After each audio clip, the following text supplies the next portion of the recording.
Hi అండి, ఈరోజు సింపుల్గా కూరగాయ ముక్కలతో పప్పుచారు చేయడం చూద్దాం.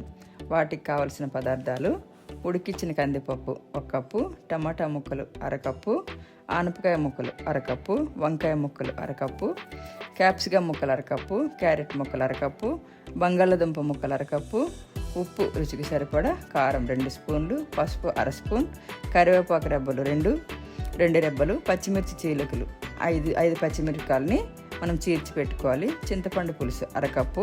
మనం ఇందులో మునక్కాయ ముక్కలు కానీ లేదా సొత్తుదుంప ముక్కలు కానీ వేసుకోవచ్చు. అదేనండి రాడిస్ అంటాం కదా, అది. ఇవన్నిటిని కూడా తరిగి ఒక పక్కన పెట్టుకోవాలి.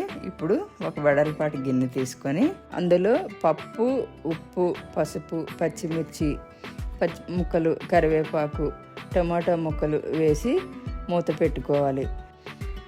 ఇప్పుడు మరో కడాయి తీసుకొని అందులో 2 స్పూన్ల వరకు నూనె వేసుకొని ముందు మనం కట్ చేసి పెట్టుకున్న కూరగాయ ముక్కల్ని అందులోనే మరికొంచెం ఉప్పు, పసుపు వేసి కొంచెం సేపు మగ్గనివ్వాలి. ఈ ముక్కలన్నీ మగ్గుతున్నప్పుడు ముందు మనము పప్పు ఎక్కడైతే ఉడకబెట్టున్నామో అదే గిన్నెలో మళ్ళీ మనం షిఫ్ట్ చేసుకొని మరోసారి కలుపుకొని అందులో ముందు మనం తీసి పెట్టుకున్న చింతపండు రసము, 1 కప్పు వరకు నీరు, కారం వేసి బాగా మరుగుతున్నప్పుడు స్టవ్ని సిమ్ చేసి పెట్టుకోవాలి. ఇప్పుడు పోపు కోసము మరో 2 స్పూన్ల వరకు నూనె వేసుకొని అందులో పోపు దినుసులు, జీలకర్ర, వెల్లుల్లి, ఎండుమిర్చి, కరివేపాకు, ఇంగువ వేసి మరిగించుకొని స్టవ్ ఆఫ్ చేసే ముందు కొత్తిమీర కూడా వేసుకొని స్టవ్ ఆఫ్ చేసుకోవాలి.